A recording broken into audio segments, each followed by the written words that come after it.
अलक्ष्यं सर्वभूतानां अन्तर्बाहिरवस्थितं मायाजवनिकाच्छन्नम् अज्ञातोऽक्षजमव्ययम् न लक्ष्यसे मूढदृशा नटो नाट्यधरो यथा। नमस्ते। हे प्रभु आपको प्रणाम है। भगवान बोले बुआ जी तुम्हें क्या हो गया? भतीजे को प्रणाम कर लगी तुम, क्या हो गया बुआ, क्यों कर रही है? बुआ जी कहती है नहीं नहीं, मैं अपने भतीजी को प्रणाम नहीं कर रही हूं, मैं तो ईश्वर को प्रणाम कर रही हूं, परमात्मा को प्रणाम कर रही हूं। आप भले ही मुझे बुआ बुआ कहो कि मैं आपका भतीजा हूं, पर भतीजा ही नहीं, मैं जानती हूं कि आप प्रकृति से परे ईश्वर हैं, नारायण हैं। हे प्रभु आपने कब कब हमारी रक्षा नहीं की है। विशान महाग्नि पुरुषात दर्शना असत सभाया वनवास कृच्छ्रितः मृधे मृधेनेक महारथास्त्रो द्रोण्यस्त्र तस्यास्महरेभिरक्षिता।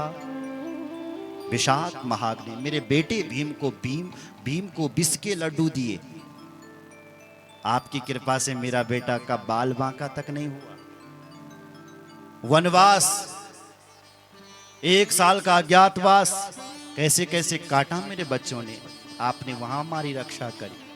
और जब महाभारत का युद्ध हुआ तब तो बड़े बड़े मगरमच्छ थे महाराज, मृधे मृधे एक महारथास्त्र, तो पितामह भीष्म, द्रोणाचार्य, कृपाचार्य जैसे महा धनुर्धर खड़े थे, उनके सामने मेरे नन्हे से बच्चे अर्जुन क्या कर पाता। लेकिन तुम हमारे साथ खड़े थे, कोई मेरे बच्चों का बाल बांका तक नहीं कर पाया। और आज हे प्रभु हम सुखी हो गए हैं। जब तो विपदा थी तब तुम हमारे साथ थे, पर आज हम सुखी हो रहे हैं, तुम हमें छोड़ करके जा रहे हैं। इसलिए प्रभु ऐसा मत करो, मत करो, मत करो, मत करो, यहीं रहो, यहीं रहो। भगवान बोले बुआ जी तुझे कुछ चाहिए क्या? तो बुआ जी बोले हाँ प्रभु चाहिए। बोले क्या चाहिए बुआ, क्या चाहिए तुझे? बुआ जी ने कहा मुझे विपदा चाहिए। विपदा संतु न संश्व तत्र तत्र जगत गुरु भवतो दर्शनम यत्स्या अपुनर्भव दर्शनम। मांगने आई हूं अपने भतीजे से। भगवान बोले क्या चाहिए? बोले विपदा चाहिए, विपदा। भगवान बोले वे बुआ जी तेरे पेट नहीं भरे नहीं विपदा से, इतनी विपदा तुम उन झेले ले, क्या पेट नहीं भरा? तब कहती हैं कि विपदा में ही तो तुम हमें याद आते हैं। ये प्रभु जब सुख मिल जाता है, सुख में कहां हम तुम्हें याद करते हैं, हमें तो विपदा चाहिए ताकि आपकी याद आती रहे। जब सुख आता है तो कौन करता तुम्हें याद? सुख के माथे सिल पड़े जो हर हृदय से जा, बलिहारी वा दुख की जो पल पल नाम जपा। एक भक्त कहता सुख के माथे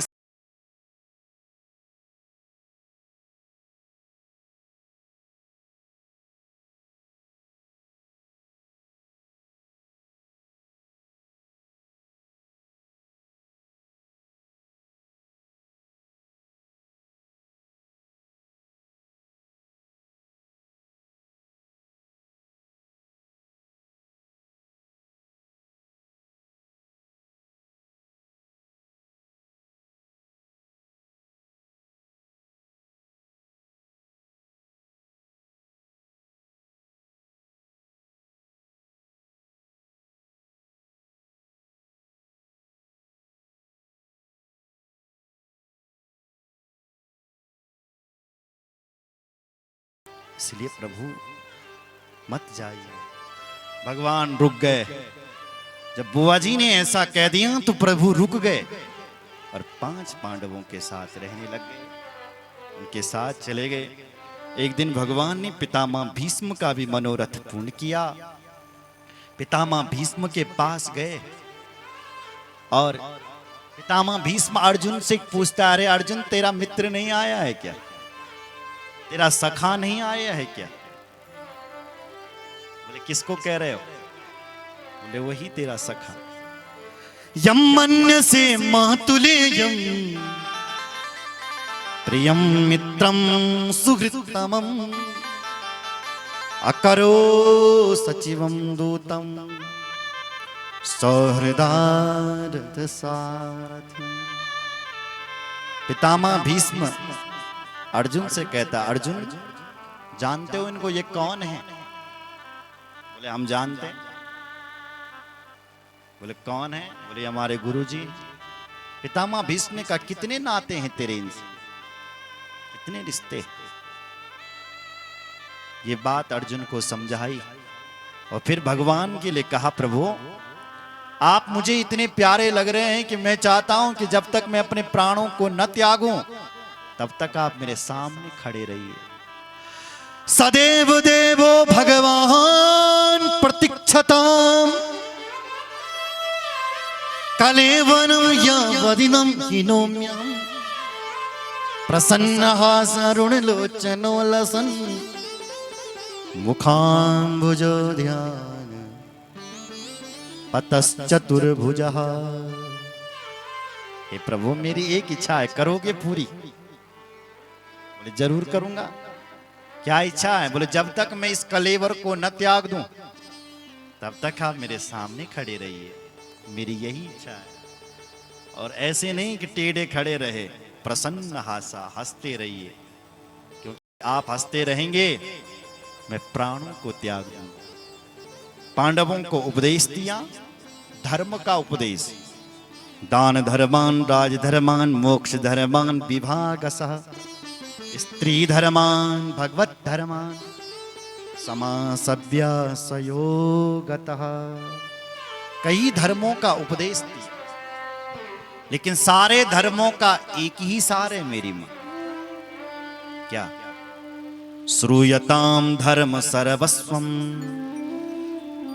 श्रुत्वा चैव वधार्यताम आत्मनः प्रतिकूलानि परेशान न समाचरेत्। ये सारे धर्मों का सार है। आत्मनः प्रतिकूलानि, जो व्यवहार आपको अपने साथ में अच्छा नहीं लगता है, परेशान न समाचरेत्, दूसरे के साथ ऐसा व्यवहार मत करो। यही धर्म का सर्वस्व सार है। यही सारा धर्म हमें सिखा रहा है कि जो चीज आप अपने साथ नहीं चाहते हैं, परेशान न समाचरेत्, दूसरे के साथ मत करो। हम दुकान चलाते हैं, 20 रुपए की चीज 50 रुपए में बेच देते हैं। जब ग्राहक चले जाता है तो कहते हैं अच्छा हो गया, चूना लगा दिया। और कोई तुम्हें ही चूना लगाए तो तुम्हें अच्छा लगेगा? कोई तुम्हें लूटे तो जो व्यवहार अपने साथ में बुरा लगता है, जो चीज आप अपने साथ में नहीं चाहते हैं, परेशान न समाचरेत्, दूसरे के साथ मत कीजिए। यही सारे धर्मों का सार है। बोलो जय श्री राम। ये उपदेश दिया 5 पांडवों को। और माघ का महीना आया, मकर संक्रांति आई, भगवान सूर्य उत्तरायण हुए, क्योंकि सूर्य भगवान 6 महीने दक्षिणायन रहते हैं, वो 6 महीने उत्तरायण। तो जब भगवान सूर्य उत्तरायण होते हैं तब देवताओं की रात खुल जाती है, देवताओं का दिन हो जाता है तब। लेकिन भगवान सूर्य जब दक्षिणायन होते हैं तो देवताओं के घर के दरवाजे बंद हो जाते हैं। बोलो जय श्री राम। इसलिए पितामह भीष्म ने देखा कि अब देवताओं के घर की रात खुल गई है, मुझे जाना चाहिए। तो ये चले गए। भगवान को सामने देखा, फूल चढ़ा नहीं सकते क्योंकि बाणों की सैया पर सोए हुए हैं, क्या करें। तो अपने पास तो कुछ नहीं है, लेकिन बोल तो सकते हैं हम। तो बोले पुष्पों का ही फूल भगवान के चरणों में चढ़ा देते। तो पुष्पताग्र छंद में ही भगवान की स्तुति गा उठे। कहते हैं प्रभु इति मति रूप कल पिता वितृष्णा भगवती सात्वत पुंगवे विभूमनि स्वसुखमुपगति क्वचित विहरतुम प्रकृतिमुपयस्युत भव प्रवाह त्रिभुवन कमनं तमालि वर्णं रविकर गौरव रामवरम दधाने वपुरल ककुल वृताननाब्जं विजय सखेरति रस्तु में नवद्या युधितुर गर्जो विधुम विश्व कचलित श्रमवार्य अलंकृतास्ये मम तसरेर विविद्यमान त्वच्चि विलसत् कवचेस्तु कृष्ण आत्मा कवचेस्तु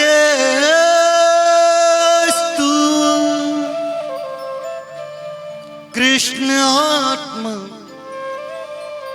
आत्मा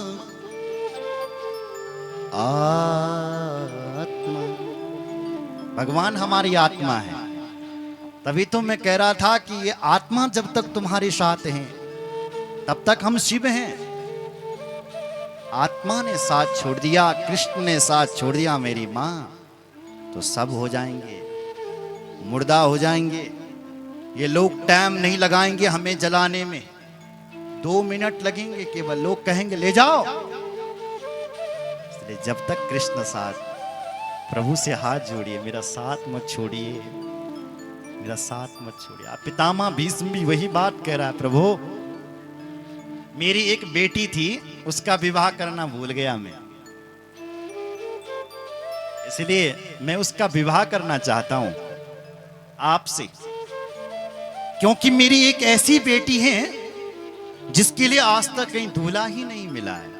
भगवान हंस पड़े, बोले पितामह भीष्म जी क्या बात कर रहे हो दादाजी, तुमने तो विवाह ही नहीं किया है। पितामह भीष्म की कथा सुनना भी आप।